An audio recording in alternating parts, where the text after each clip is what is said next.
জান্নাতি মানুষ তাদের মার্কা কি জানেন? জান্নাতি মানুষদের একটা বড় মাপের মার্কা হলো তারা নিরীহ কিসিমের হবে। একবার রাসূল করিম সাল্লাল্লাহু আলাইহি ওয়াসাল্লাম সাহাবীদেরকে বললেন, তোমরা একটু অপেক্ষা করো, একটু পরে একটা লোককে দেখতে পাবে যে লোকটা জান্নাতি। এখন জান্নাতি নবী করিম সাল্লাল্লাহু আলাইহি ওয়াসাল্লাম রীতিমতো বলে দিচ্ছে নিশ্চয়তার সাথে যে একটু পর একটা লোক আসবে এখানে, তোমরা খেয়াল করো কে আসে, যে আসবে সেই লোকটা জান্নাতি।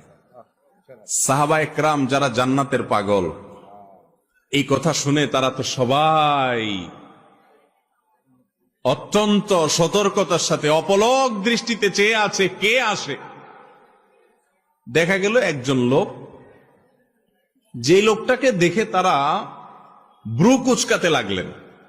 সবাই মনে করেছেন এটা বোধহয় আবু বকর, ওমর, ওসমান, আলী, এরকম সিনিয়র কোন বড় সাহাবী, তারাও জান্নাতি সুসংবাদ প্রাপ্ত ইনশাআল্লাহ। তারা মনে করেছেন এরকম কোন প্রসিদ্ধ সাহাবী হয়তো আসবে, কিন্তু দেখা গেল এমন একজন লোক আসলেন যিনি অখ্যাত, কেউ তাকে তেমন বেশি চিনে না, গুরুত্ব দেয় না।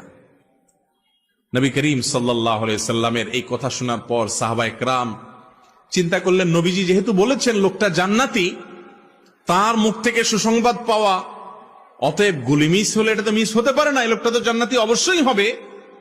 তাহলে কি এমন আছে তার ভেতরে যে সেই গুণের কারণে সে জান্নাতি?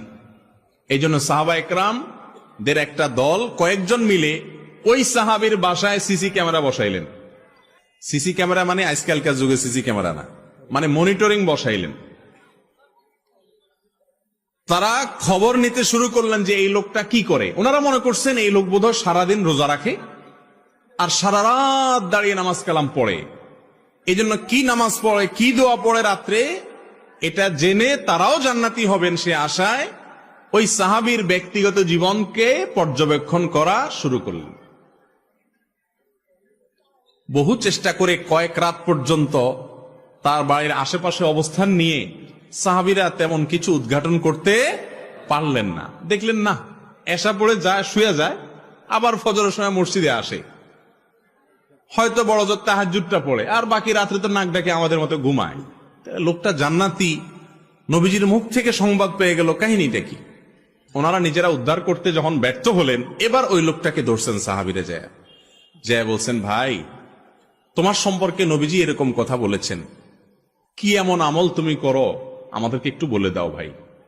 জান্নাত তো আল্লাহ তাআলার অনেক বড় জান্নাত, আমাদেরকেও আল্লাহ দিলে তোমার তো আর ক্ষতি হবে না। এই কথাটা সাহাবীরা বলেন নাই, এটা বোঝাতে চেয়েছেন এবং বলেছেন, ভাই বলে দাও কি আমল করো তুমি যে তোমার সম্পর্কে এত বড় সার্টিফিকেট রাহমাতুল লিল আলামিন আল্লাহ রাসূল সাল্লাল্লাহু আলাইহি ওয়াসাল্লাম স্বয়ং দিয়ে দিয়েছেন, কি করো তুমি বলো। লোকটা সাহাবীদের কথা শুনে, তিনিও সাহাবী, তিনি বললেন যে ভাই বিশ্বাস করো আমি স্পেশাল কিছুই করি না, তোমরা যা করো আমিও তা করি। ইসলামে অতিরিক্ত কোনো কিছু করার তেমন কোনো সুযোগও নাই, সবকিছু রেডিমেড। আল্লাহ এবং তার রাসূল সাল্লাল্লাহু আলাইহি ওয়াসাল্লামের পক্ষ থেকে সবকিছু রেডিমেড। তোমরা 5 ওয়াক্ত নামাজ পড়ো, ভাই আমি 6 ওয়াক্ত পড়ি না, আমিও 5 ওয়াক্ত পড়ি। তোমরা রমজানের রোজা রাখো, আমিও রমজানের রোজা রাখি। বিশেষ কিছুই আমি করি না, এমনকি অনেক নফল আমল টামল আমি করি, এমনও কিছু না। তবে একটা জিনিস আছে আমার, সেটা হলো আমার এই বুকে আল্লাহর জমিনে কোনো মানুষের জন্য আমার কারোর প্রতি আমার কোনো দুঃখ, কষ্ট, শত্রুতা, হিংসা বলতে কিচ্ছু নাই। কেউ আমাকে যদি একটা গালিও দেয় তো আমি একেবারে ফ্রেশ মনে থাকে মাফ করে দিই। কেউ যদি আমার পেছনে শত্রুতাও করে আমি হাসি মুখে উড়াই দিয়া তার জন্য আমার অন্তরটাকে পরিষ্কার করে ফেলাই। কাউকে দেখে যদি আমার কষ্ট হয়, হিংসা হয়, আমি তার জন্য আরো বেশি করে দোয়া করি। এক কথা, আমার অন্তরটাকে আমি পরিচ্ছন্ন করছি। এই একটা আমল আছে স্পেশাল, হয়তোবা এই কারণে আল্লাহ তাআলা আমাকে মর্যাদা দিয়েছেন। ভাইরা আমার, কি বুঝতে পারলেন? জান্নাতি যে লোক হবে তার তসবিহ দানা হবে 1000, তাই না? তসবিহ দানা তো 100 আছে, 33টার আছে, আবার কিছু আছে অনেক বড় তসবিহ, দেখছেন নি? বাপখানা এমন যে কয়েক মাইল লম্বা হবে। তসবিহ সাইজ বড় হলে জান্নাতি হওয়ার গ্যারান্টি, এমন কোন কথা আছে? না।